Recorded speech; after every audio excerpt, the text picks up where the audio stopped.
Okay, I'd like to welcome you all to Georgian Fahey Center for Healthcare Innovation Grand Rounds. My name is Terry Clausen, and I'm the Academic Director for CHI. It's a great pleasure today to have our two speakers speak on a really timely and critically important topic, COVID-19, science at warp speed. And these are two people I think we in Manitoba are very fortunate to have them here because they're true leaders and having an impact on this key pandemic that's raging through our province. Let me first of all introduce you to Dr. Sylvain Lother, who's a critical care and infectious disease physician. He's a clinician-scientist at the University of Manitoba, and he's currently in the process of completing his Master's of Science program in the Department of Community Health Sciences. His thesis work is really focused on modeling risk factors for disease progression to critical illness in patients hospitalized with COVID-19. And in collaboration with the expertise of clinician scientists, he's been involved in several COVID-19 trials, both locally and abroad, and with a team effort with other local leaders, really is contributing to the rapid expansion in our understanding of COVID-19, both here in Manitoba and around the world. So it's great that he will be co-presenting with Dr. Ryan Zerchansky. Dr. Zerchansky is also a dual subspecialized physician. He's both a critical care physician and also a hematologist. And I think one of our truly outstanding clinician scientists here at the University of Manitoba and Cancer Care Manitoba. He's a senior scientist at the Research Institute of Oncology and Hematology, and he's an affiliate member of the Georgian Fahey Center for Healthcare Innovation. His research focuses on the hematological aspects of critical illness, and he leads several national and international randomized trials. And I think COVID-19 has really provided an opportunity, one that no one wanted, but now that it's here to really, he's been able to lead several COVID-19 trials. He's the lead for the COVID-19 trials group here in Manitoba, and he's co-chair of 3 international trials looking at anticoagulation strategies in convalescent plasma and COVID-19. So I really want to welcome Ryan and Sylvain to present on what I think will be absolutely outstanding rounds. I got to listen to an earlier version at the Department of Internal Medicine, and what we're about to listen to is going to be fantastic. Ryan, I'll hand it over to you. Thanks. Thank you, Terry. All right. That was a very kind introduction, Terry. Thank you so much. Sylvain and I are more modest in that introduction, but Sylvain is a real shining star in Manitoba and up and coming, that is. And he's finishing his master's, and he's going to be poised to be really one of these innovative clinical trialists. And it's a pleasure for me to supervise him and share these rounds with him. Okay. We're going to talk about science at warp speed with COVID-19, what we're up to now, but how it's going to change the system around us when COVID is under control and we're back to our regular scheduled programming. Okay. I have some disclosures. These are grants related to COVID-19 from CHR, foundations, and including Research Manitoba. We're going to talk about some aspects of COVID-19 very quickly. These rounds are not going to be the same as internal medicine rounds. They're not going to be about what to do as a clinician, but people still want a little bit of that, I think. So we're going to give a very, very brief update about evidence around COVID-19. And we're going to present our local scientific response, how we approached trials in a disease where we knew nothing, and how we did it quickly. Highlight some of the trials that we're leading locally and leading globally, and then talk about sort of novel trials design how we can do research in a pandemic, and then what happens when COVID ends. Like why and how Manitoba can position itself to be part of a learning health system and create one around us. All right, Sylvain. Thanks, Ryan. So I'll just present a little bit of the background and presentation of the problem. So I think everybody knows that COVID-19 has certainly impacted all of our lives in one way, shape, or form.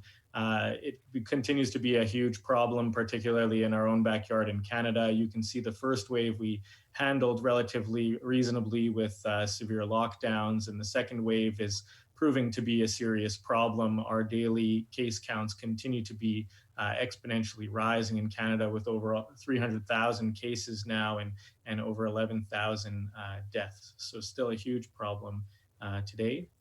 We'll go over to the next slide. More locally here in Manitoba, you can see that we've been suffering disproportionately from our neighbors, although their trends are not far behind. Here in Manitoba, we've had cases per capita that have rivaled the average case count in the United States and are far exceeding our neighbors in Ontario and Quebec that have traditionally struggled with this pandemic. We're seeing a lot of cases each day, now over 11,000 cases in Manitoba, and really a rapid rise in our hospitalization and deaths, with 179 deaths, over 30 deaths just in the last couple of days.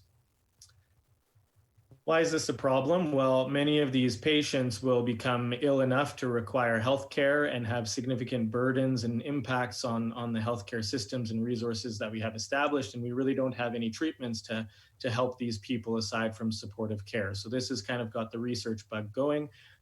Many of these patients require hospitalization. Up to 8% of all cases will be hospitalized. Many of those will require ICU, about 1 in 5, and the mortality in hospital ranges from 10 to 20%.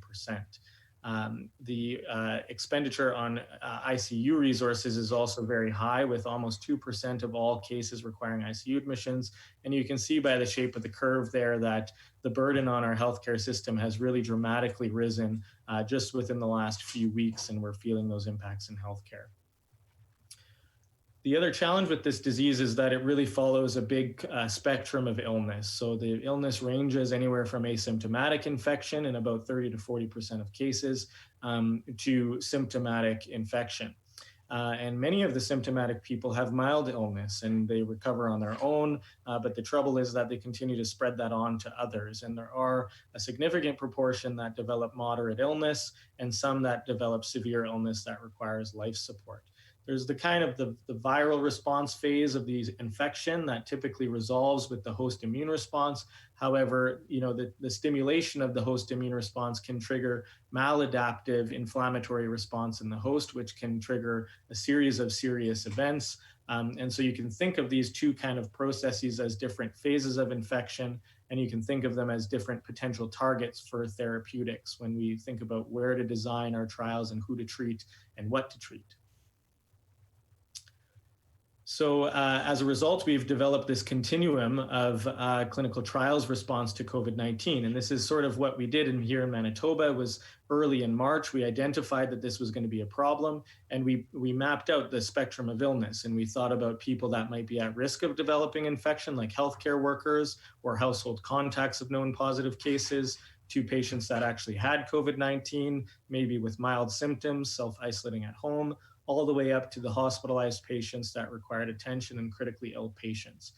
So we first dove into some pre and post-exposure prophylaxis trials, which we'll report on, some preemptive trials. And what we've really been focusing our attention on now has been towards clinical trials within hospitalized patients to try and improve outcomes in these populations, particularly within the ICU with our REMAP cap. There are multiple domains in the anticoagulation and convalescent plasma domains, but also the ATTACC trial, which is being led out of Manitoba, which we'll talk more about, looking at anticoagulation, some antiviral studies, as well as convalescent plasma trials for more moderately ill patients on the ward.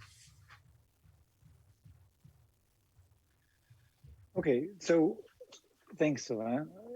So when we were faced with the first wave of the pandemic around the world, and knowing that it would come here, and knowing that we didn't have any treatments for this new disease at all, how does one proceed? Do we give the drug that the United States has approved? Do we give what we think will work? How will we know what works if we just take that approach also? And so what we decided to do is embed clinical trials into clinical care. And so instead of a haphazard emotion-based responses by very well-intentioned clinicians, or CMOs who just want to get something and stockpile it and have it available, we decided that every patient can get, if they're enrolled in a clinical trial, a drug or therapeutic that may or may not work, but by embedding those trials into clinical care, we'll get at the answer very quickly. And we will prioritize international trials because the data will accrue fast. We'll be able to ride waves in a sense where they are occurring, whether in Canada, in Mexico, Brazil, EU, or wherever the cases are. So it won't be contingent upon us having cases to finish the trial in a sense, but some country or jurisdiction will. And then by embedding these studies into clinical care, we'll have an approach to treatment that is fair, as equitable as we can, responsible. And as soon as we have an answer, we'll adopt them as standard of care, as we have for dexamethasone, and as we will be for a couple other drugs coming out. And then we'll abandon the ones that don't work and keep going. And so we'll focus our energy where we need the energy to be. And so we took this approach locally. We formed a team within Winnipeg primarily, that it was multidisciplinary, including lots of different clinicians, PhD experts, clinical trialists, junior faculty, senior faculty, clinical faculty, academic faculty, involved research project managers. The U of M has been lockstep with us with regard to contracts and legal, and working with ethics boards and the vice presidents to help us tackle hurdles where needed, and then working with the government of Manitoba to secure initial startup funding for this trials response, and promoting research otherwise. This is Gloria, one of the junior faculty intensivists who actually finished her PhD, with Maggie, one of our one of our research coordinators who primarily works in the ICU. This is like half of our team, but it was just whoever we were able to get quickly within like a couple hours of notice, where we have Gary, previously from CHI, but you see Dana back there, who's been a huge leader in this process. Like Dana is like a star within Manitoba, I think, who works alongside Nicole, our most senior project manager, that I've been working with for about 10 years, and we now have really partnered with Dana to initially coordinate all these trials, but then it grew quickly. It was too much for Nicole and Dana. I mean, there's only 24 hours a day, and they work too much of that already. And so we've grown to have like Lisa as part of Lisa Albenzi as part of CHI, as project coordinator and project manager. Hassam, who you'll see here, other enrolling coordinators, PIs, Glenn Drobot, who's recovering from COVID right now, and was on the news today. I heard him talk about that. Brett Houston, leading ATTACC locally, Emily, and so many others that couldn't even be in here. And so it's just been an amazing experience forming this team, of which we have 13 full-time staff, and never mind all the PIs and everyone else. It's incredible. CHI has played a large role in this. Lauren Kelly, Lauren 1, and there's another Lauren McKenzie, Lauren 2, who helped with lead the outpatient trials, and now has turned her attention to CACO and one of the inpatient trials that we'll get back to in the knowledge base, and her and parts of her team. And so we've been really part of this as CHI. And so from that, I wanted to say that we embedded trials, we mapped them out, embedded trials with clinical care, and then formed a team where we could enroll patients on the ward in the ICU, focusing a little bit on outpatients at first. And it allowed us to participate and activate trials and then lead trials internationally. And I'm going to come back to the leading part of Manitoba in a little bit. In the next section, we're going to talk about very quickly the evidence base. This is not a clinical talk per se, but people will probably want to know what we studied and what we've abandoned and what works now and where we're going. So Sylvain's going to give the evidence-based update. Oh yeah, sorry, I'm going to talk about hydroxychloroquine. So first of all, sorry, Sylvain. So hydroxychloroquine, this is our jumping in feet first. When the poop was hitting the fan with the first wave and we did a great job of shutting down, we also kind of wanted to know, well, what could we all do? And so I thought, well, I guess we wanted to participate as much as we could in flattening the curve and reduce transmission. And hydroxychloroquine emerged as a drug with great interest at first.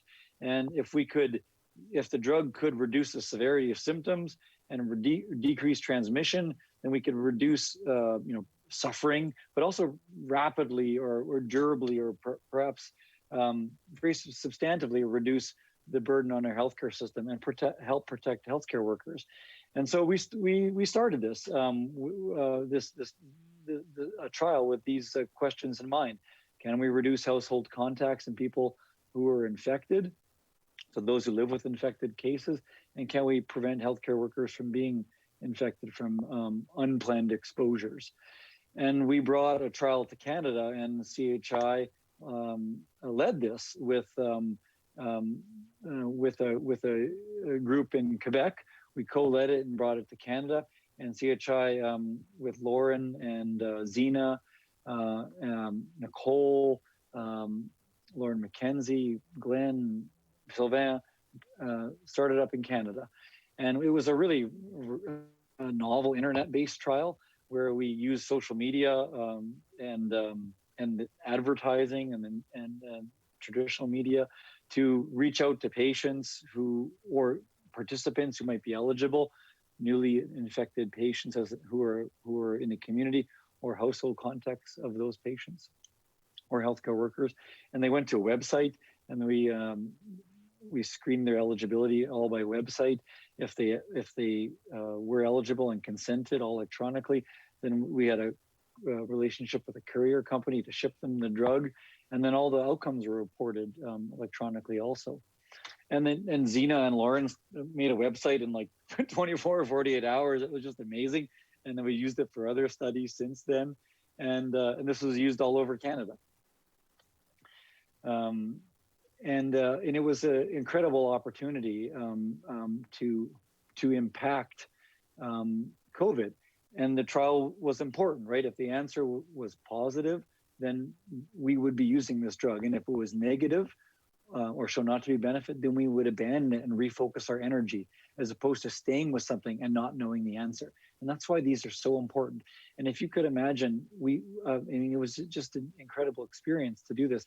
We applied for Health Canada and REB approval, got this approved with contracts in place, a website created, and trial activation in 6 days with a trial budget of $25,000. And it ended really well. And we published this. We were the first trial in Canada to publish and report in a very high impact journal. And what did we find? Well, we found we randomized 820 patients. We found no difference in new infections. So hydroxychloroquine could not change the rate of new infection, did not change the rate of hospitalization. We didn't find it caused harm, but we didn't find it to be effective. And it was the first in a series of hydroxychloroquine trials that really led us to abandon the drug. And Sylvain's going to pick up the hydroxychloroquine story and talk about where we stand on evidence and other trials and drugs. Thanks, Ryan. So as Ryan mentioned, unfortunately, we didn't find the outcome we were looking for in our initial hydroxychloroquine study. We've since studied that in numerous different populations, and other groups have studied it as well. So you can see here that in the pre-exposure profile,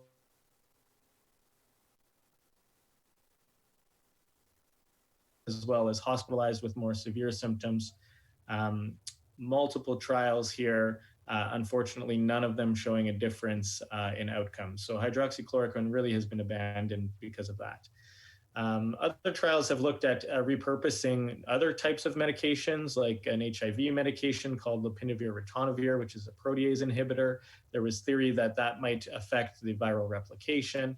Unfortunately, two fairly large studies, one smaller study early on, showing no difference in terms of improvements in outcomes with lopinavir-ritonavir. Remdesivir is still a moving target and is a common topic of conversation right now. Was studied early on and published in the New England Journal with the ACT-1 trial, which was largely funded by the NIH and largely in the United States. They initially reported an improvement in the time to recovery, and for that reason was called a game changer and was widely adopted within the United States predominantly. Since that time, a preprint publication of Solidarity has been released, which is a much larger global trial, which has shown no difference in mortality and no difference in the need to progress to mechanical ventilation or not. So this leaves controversy whether or not remdesivir truly has a role in benefiting patients with COVID. There have been meta-analyses, which is shown at the bottom here. We see that clearly there's a signal towards harm actually in the higher risk group that require mechanical ventilation. However, there's a trend towards perhaps a small improvement in the lowest risk group that require oxygen in hospital, although that small difference did not reach statistical significance after over 4,000 patients randomized. So the role for this medication really remains uncertain and continues to be studied here in Canada. Corticosteroids, on the other hand, has had a successful discovery pathway. The recovery trial, which is really a remarkable, massive platform trial out of the United Kingdom, has randomized over 16,000 patients now to different types of therapies. And they rapidly reported in less than 3 months that dexamethasone was able to improve mortality from COVID-19, and particularly within the subgroup of critically ill patients, as you can see in the graph below. Patients on the ventilator had a large improvement in mortality, absolute risk reduction of 12%, with a number needed to treat of 8 to save 1 life. The patients on oxygen also benefited, but of note, there was a signal towards harm in the less ill patients that required no oxygen. So currently, the standard recommendation for care is to give dexamethasone at a moderate dose for anybody who requires oxygen or greater in hospital with COVID. Anticoagulation remains a significant interest for us. We're studying that locally, and Ryan will dive into that. There are trials underway. There has been a little bit of data showing that maybe anticoagulation can improve gas exchange and improve the need to progress to ventilator dependence. But the benefits remain to be seen. There's a lot of interest in this because of the potential anti-inflammatory effects of heparin, as well as the anticoagulant effects of heparin. And we should be getting answers to these questions in the coming months. Moving on to convalescent plasma. So there's been a lot of interest in harnessing the antibodies of recovered survivors of COVID and infusing those antibodies into current actively infected patients to see if that benefits them. There has been very small studies so far that have looked at this, and the trials, I must say, have been sort of underwhelming, showing not a whole lot of difference in clinically meaningful outcomes. But there has been shown to be faster viral clearance, and it's thought that maybe if given early on in the infection, there may be some benefit. Much larger trials, such as the recovery trial and the Concord trial here in Canada, and the REMAP study around the world are enrolling, and we should find an answer to this question shortly. Convalescent plasma is an interesting phenomena. It has been really thought to be a medication that might help in terms of patients around the world. And actually more than 1,000 doses have been infused into patients as part of not clinical trials. So it's really a shame because all of these patients, we've missed the opportunity to enroll these patients in trials and collect data. And so it's really unclear whether the effects of plasma work or not. And we've exerted a lot of effort and infrastructure in coordinating donors and exposing people to perhaps risks and lots of money without knowing the true impact of plasma infusions.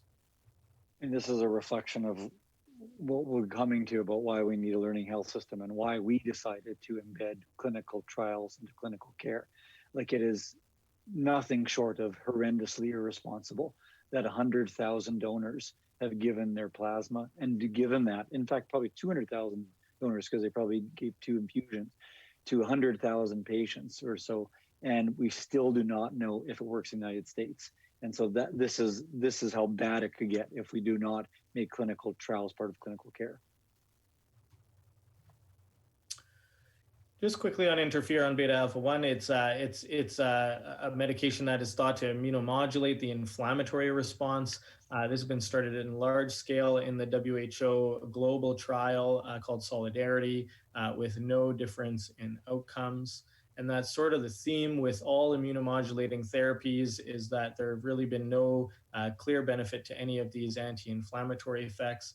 If we go on to the next slide that shows tocilizumab, there's really been, in very small studies, no difference in outcomes in the randomized trials to date.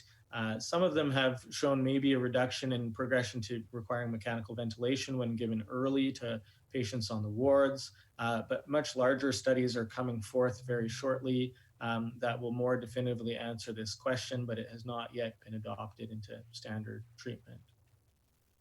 Monoclonal antibodies have garnered a lot of attention recently, particularly the one by the trade name of Regeneron, which you've probably heard some prominent figures in the United States receiving. But it's important to remember that testimonials do not replace the need for science. As Ryan is mentioning, there's been a lot of this throughout the pandemic. There's a lot of desperation for wanting to find therapies that work. But unfortunately, further science, fortunately, further science and data is needed to understand whether these therapies work or not. Bamlanivimab, which is hard to pronounce, is a monoclonal antibody that's actually a couple monoclonal antibodies in one substance made by Lilly, which has been recently approved by the FDA for use in early infection. It has really not been proven to work in a more advanced infection or more severe illness. And this sort of shows the trend towards FDA approval of medications with very small studies and very limited scientific evidence to adopt these medications. And I think that highlights the need for ongoing study and ongoing robust clinical trials that are able to definitively answer whether some of these therapies work or not. Some of the problems that you're in are evident when the reference you give for approval is an investor relations reference. Like this is how terrible things have evolved south of us. Okay, thanks, Sylvain. That's wonderful. These slides get updated like every 2 weeks because there's so many changes, and so where steroids are, standard of care and have been incorporated based on these data, other therapies will be coming. And so some of the data that we presented, the trials underway, in fact, I know that a couple of them have just stopped, and they're going to change the world a little bit and what we think about some of the therapies that are going to be announced in a few days. So stay tuned in a sense. So what's our role here and CHI's role? And so we've had a very important role, particularly within project management and investigator leadership. I mentioned particularly Dana from CHI, working with Nicole and Gary, that's been expanded, who are leading these trials, and particular Nicole and Dana, Zena and Lauren providing leadership into the original patient trials, of which there was a pre-exposure, post-exposure hydroxychloroquine, where we sort of put that to rest. And now Lauren's changed her attention is one of the key PIs locally for the World Solidarity Trial, which is a really important trial that's blown through a lot of interesting drugs. They're at the point where they're like retooling now because the antivirals have been largely disproven.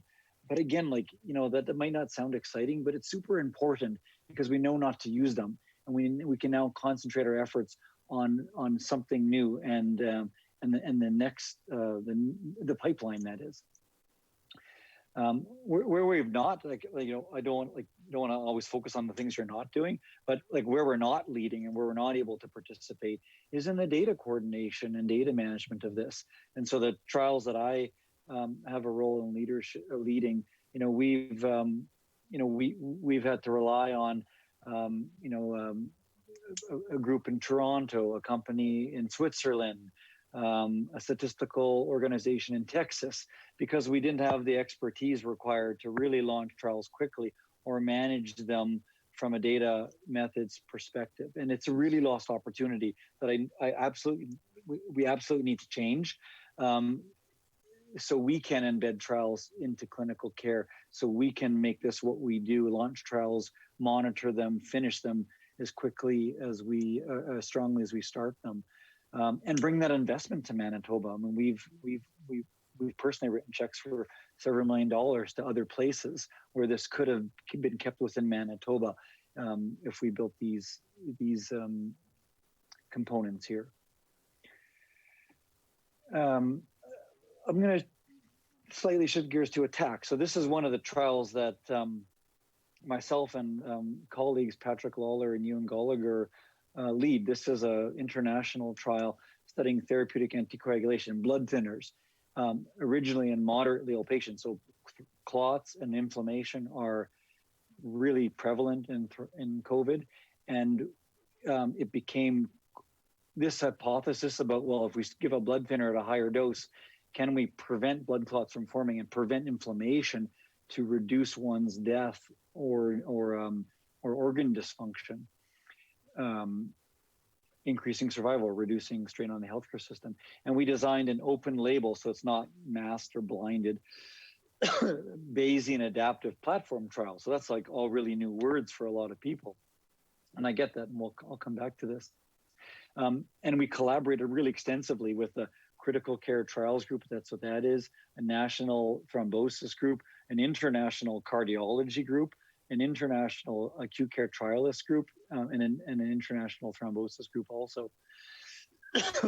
We started this trial in 4 countries and 55 sites, again, so we can roll with waves and not be dependent on a small first wave or an unpredictable second wave. And this was funded by CHR and now the NIH and many other groups too. I think that deserves really strong attention that we are able to lead this internationally because of a startup investment by Research Manitoba. This was hard to negotiate and reflected the need to put pressure on a system of funding that really couldn't meet pandemic needs. That is per project funding based on calls that were, that came out even like provincially too late to really lead or fund interventional trials, but one that we were able to talk with and work with early so we can provide the startup funding to allow us to attract further funding for high priority interventional trials.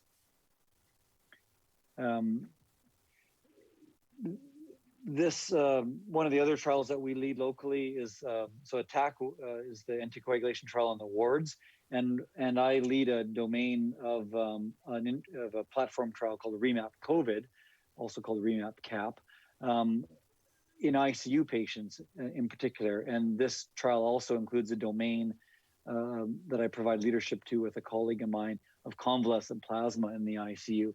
This platform trial is led out of Perth, Australia. It's in 7 different countries for the most part, and 200 sites and expanding with lots of different funding as well.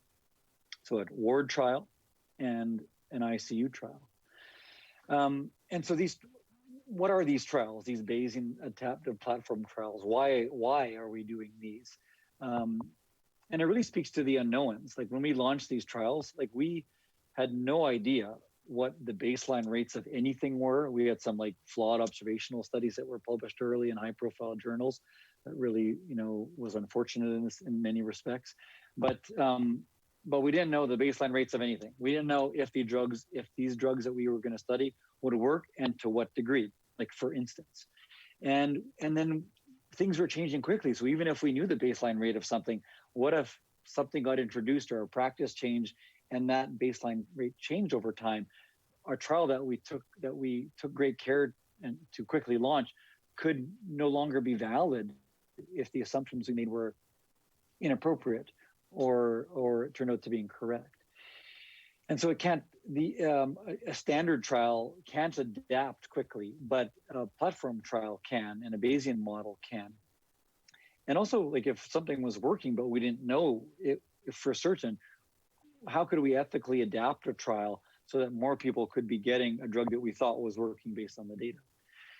And so we launched platform trials, and platform trials are fraught with all sorts of complexity and terminology that wouldn't be familiar to many people. And so again, the standard trial is that we have an event rate, we have a baseline rate as part of that, and an event rate that's expected in an intervention, and we power a trial for that, and we might do one or two looks at the data for safety often, sometimes for efficacy, but usually for safety. And we see at the end if it worked or not. But with platform trials, there's a lot of differences involved. And so we have domains instead of arms. Within domains, we can have strata. And so a domain might be an anticoagulant domain, like in REMAP, or immunoglobulin domain or an antiviral domain. And within each of those domains, we might have arms of different things we study. Even within an arm, like in ATTACC, we have strata, where we have a moderate strata and a severe strata. We can use enrichment within these trials, where we might target a certain population within the strata to see if a drug works based on a biomarker, for instance. I'm going to come back to response adaptive randomization. That's where we change the allocation of the randomization, so it's not 50-50, where it's different based on how a drug is working or not working. We look at the data frequently, sometimes every 2 weeks now, to see if a trial conclusion has been met. We learn as we go, and so we can use the data that happened 2 weeks ago to inform our conclusions that we're going to make 2 weeks from now. And this concept of master protocols and protocol appendices come up, and so the trial itself can adapt and change over time. And this whole concept of Bayesian versus frequentist approaches, they're not needed in Bayesian trial. They're not needed in adaptive platform trials, but it makes them a lot easier in a sense. And so in a frequentist approach, we try to disprove the null hypothesis. So in anticoagulation, we think, well, we start by saying, I don't think that anticoagulation has an effect, but I'm going to try to disprove that hypothesis beyond some sort of boundary, where if we repeated the experiment so many times, we would say that we would reject this starting hypothesis, which we think has no effect. We don't actually prove that the drug has an effect. We just disprove the absence of a null effect. And so that is hard to begin with, to be honest, and our interpretations are often wrong, even when we disprove or try to articulate that. But a Bayesian approach, although it's more computationally intensive, at the end of the day, we prove that that there's a probability that a drug works or not, which is highly intuitive, that probability that a drug works or not. And then we can incorporate new knowledge over time based on changing rates of enrollment or performance of a drug or interactions of the drug even. And we compare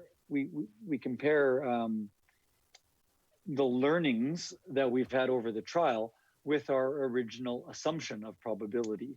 And we create probability distributions of where we were before we started the trial compared to where we are at a certain point in the trial. And if those probability distributions are different, we can make a trial conclusion. Like so in ATTACC, we stop when the probability of anticoagulation is really certain, okay? Or the probability that there's no effect is pretty certain as well. And so when there's a high chance it works or when there's a high chance it doesn't work, we stopped or we will stop. And we can study multiple things at once and learn as we go in the context of an adaptive platform trial. And so here's kind of the scheme of adaptive platform trials, where we might enroll a patient, stratify them according to severe or moderate states, record the outcomes, learn from the outcomes, update the model, and maybe we stop the trial if a conclusion for superiority is met or conclusion of futility is met. If it's stopped, we kick it out and either adopt it or abandon it.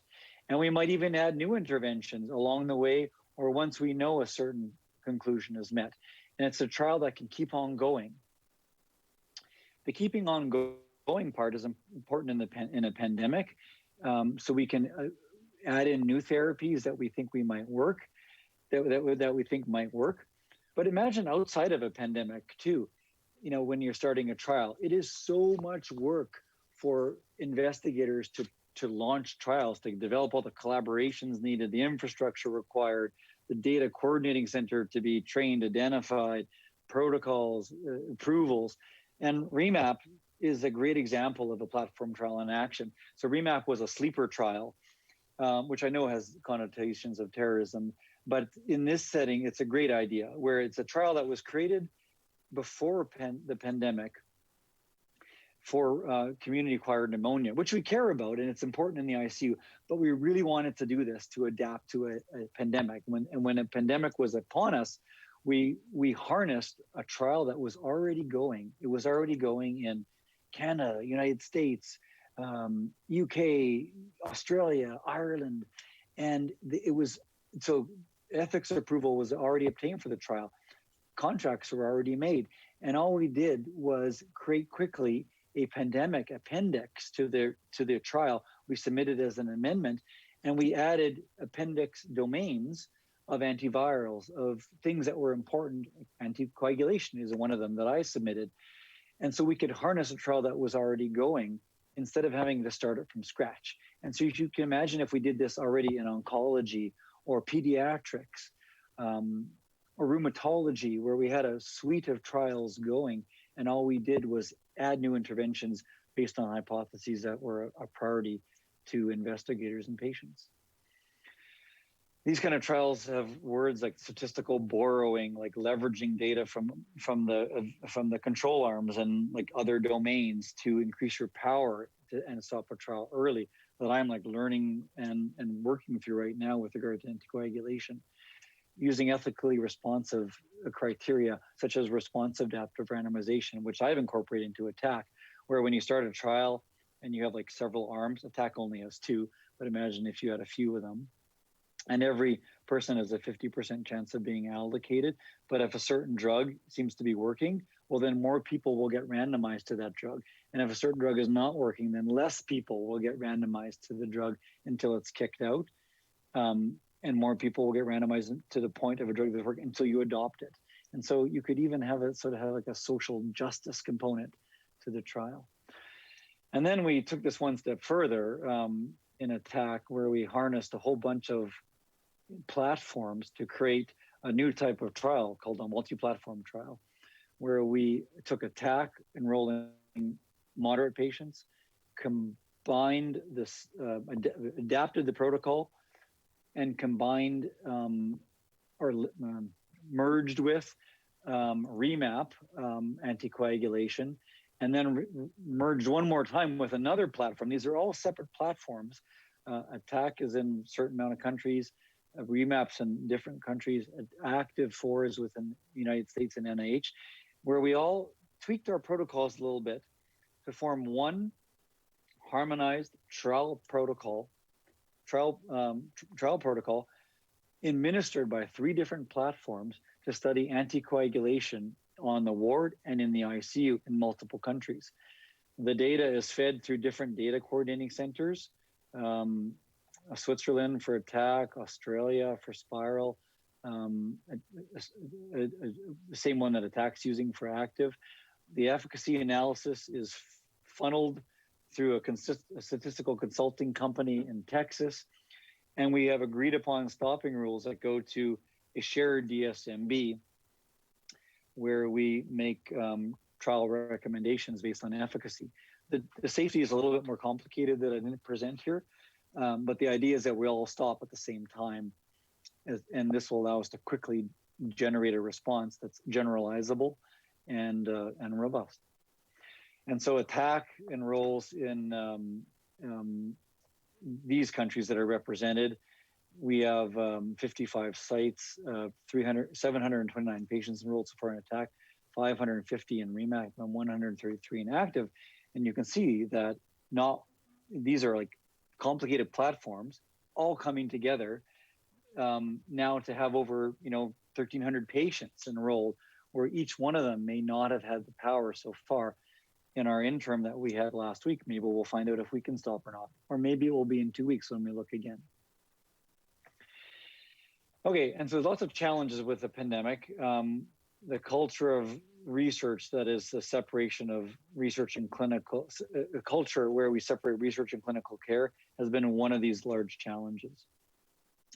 We lack a national approach to trials in the pandemic. Our funding models don't apply, don't perform well in the pandemic, where we need to fund platforms usually and trials that are already ongoing, so we can leverage them quickly and adapt, as opposed to starting trials from scratch, which have universally gone nowhere in Canada. A couple exceptions. ATTACC was an exception. I hope Concor, convalescent plasma, will be an exception, but I'm not sure actually. But those exceptions were ones that have been able to rapidly form or leverage platforms. Some of the facilitators that I've mentioned have been explicit in the slides are the idea of central funding of platforms, team-based funding that worked well to start up some of these trials in Manitoba, and the use of innovative trial designs that have advantages. But these are really important beyond COVID, I have to say. And so what's on the horizon? And so with regard to COVID, I have to say right now we are in negotiations with CIHR and the federal government to create a national coordination for priority setting, for harmonized processes around consent. Like we're talking about a national ethics board, template contracts within institutions around the country, so we don't have to invent these processes locally each time. Alternative funding models are coming. Like we've already actually, that network call came out of these discussions with CHR. We're able to help them understand the need to fund networks as opposed to the individual trials. And I didn't talk about consent, but we started this process in Manitoba a few years ago, where we started to link data and use novel methods of consent, which have now been translated and developed in COVID trials. And this is a call to action in Manitoba, I have to say. Like this is our time now. COVID may have been a wedge issue where we created a learning health system like locally in the context of COVID for a need, but it also demonstrated the power of this and why we ought to do it for everything. Like it is regrettable that we do not know whether high volume paracentesis works for cirrhosis, even though it's a question that every internist asks every trainee for 20 years, because this question just hasn't been embedded into a continuous process of clinical trials. like, PDSA cycles, like learning outside of a trial, but within a trial setting. It's unfortunate we don't know which diuretic we should use for heart failure, which antibiotic right now. But if we just embed these trials into clinical care, we would know these answers and beyond, and we would have left those 20 years ago and beyond to the real questions instead of the ones that we fail to answer as healthcare professionals. But to do this, we're going to have to create or participate in trial platforms. We're going to have to prioritize the development of a data method center within Manitoba, so we can use the training that Sylvain is going to have, that Brett has, Houston, that Emily Rimmer, Lauren Kelly, Dylan all have, so we can work together to action clinical trials based on needs within a province. So we can not just describe the disease associations, but now we can take that next step where we understand needs, prioritize, know about outcomes, and then understand interventions, so we can prove that some change in our system works or doesn't work, whether that's a therapeutic, procedure, or otherwise. We've taken steps, like we're not far away with Mindset and with other initiatives. We're linking real-time clinical databases so we can perform trials much more inexpensively. We are working with the government now and healthcare regions to revamp FIA, reorient FIA, so we can bring clinical research into the context of clinical care. And so in summary, we are using dexamethasone now because of the processes of care and trials embedded into care that allowed us to quickly arrive at this answer. In the next few days, there'll be announcements of other therapies that have been born out of this process of embedding clinical trials into clinical care.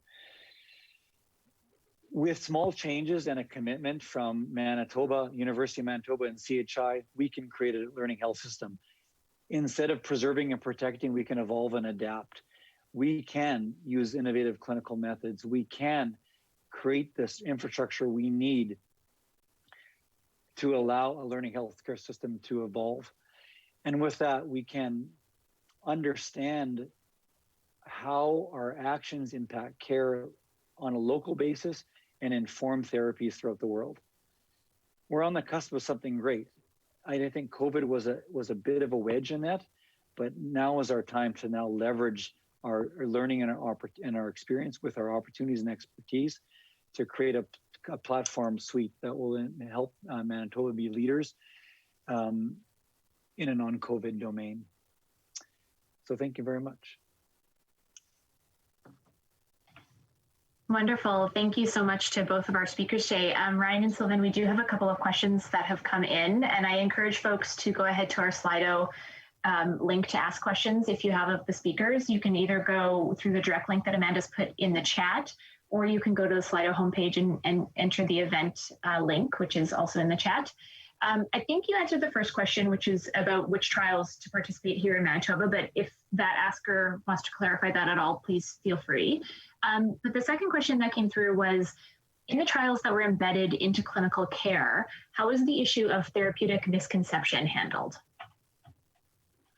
I don't know. Someone will have to clarify what they mean by that.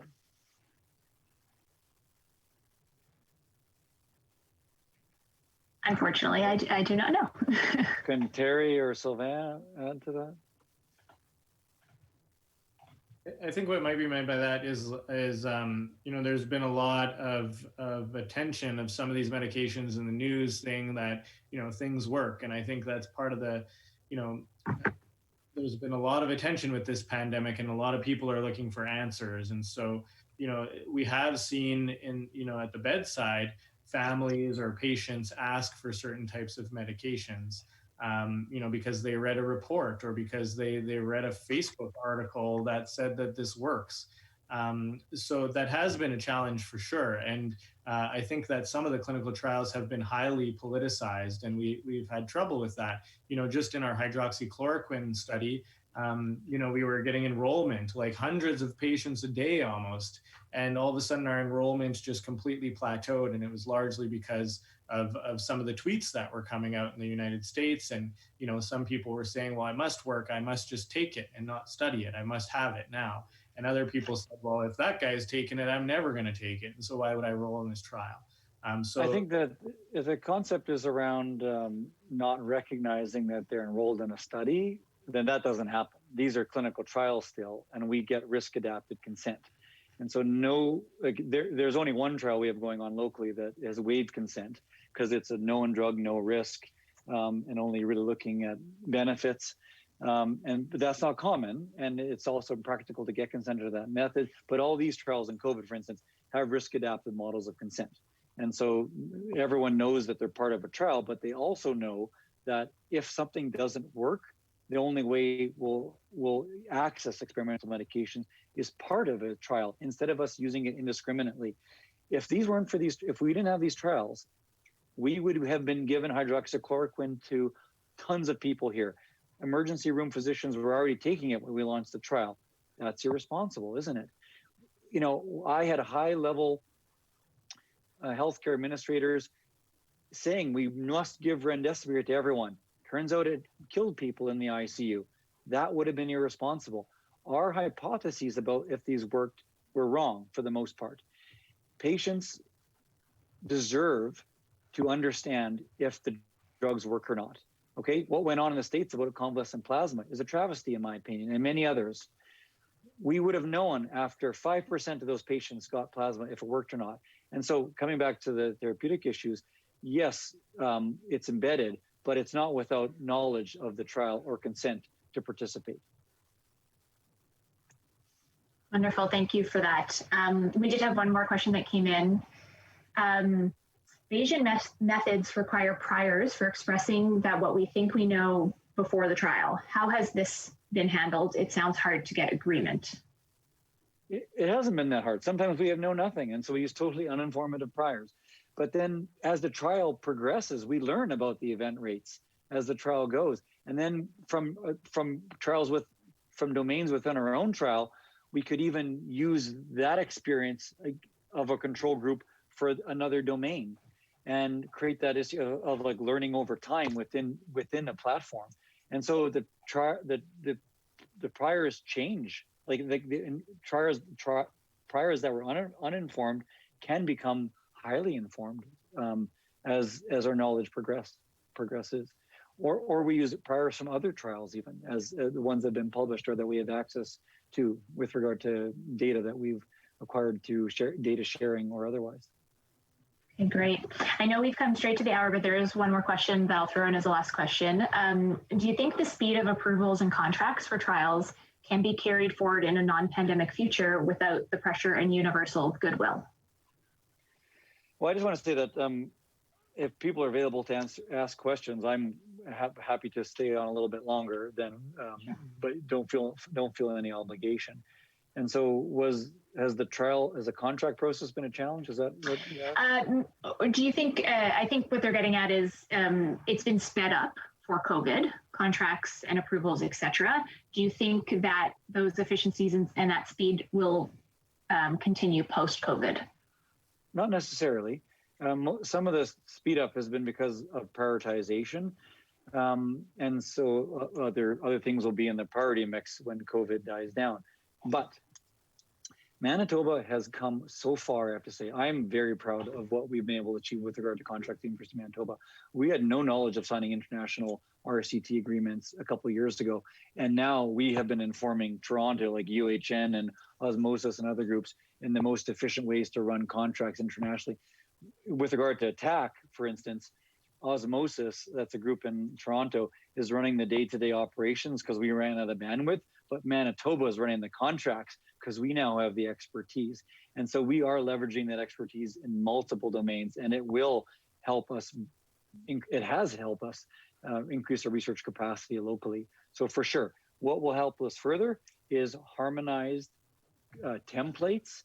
And so not just within Manitoba, so we have templates now for international trials, but if we had the same templates that exist across provinces, then we could even tackle this further. Because right now, even though we have an agreement that we are okay with, every site it goes to, every lawyer wants to tweak it, even though it's like such inconsequential and often like just a time wasting change, to be honest. And I know that lawyers don't feel that way, and I'm sorry it wasn't to offend, but I'm just saying, like, if we all just agreed on this at first, then we'd all have this in place to achieve the same result, because the changes often aren't that substantive. They're just about, you know, publication and this and that are somewhat minor at the end of the day and cause delay instead of real benefit. Okay, well, thank you so much for that. And again, thanks to you both. That's it for the questions. I was just going to check in. Terry, did you want to have any final thoughts or any questions from you? No, I just want to thank Ryan and Sylvain. I think it was a great discussion and presentation, and I'm really excited with the vision that we can accomplish together here in Manitoba. And this is another step in that journey. And I know we at CHI, and I know Carly, we can work together to help make a real, become a center of excellence in this area. So thank you very much for your leadership. Well, thanks everyone. Thanks for the opportunity. Thank you very much.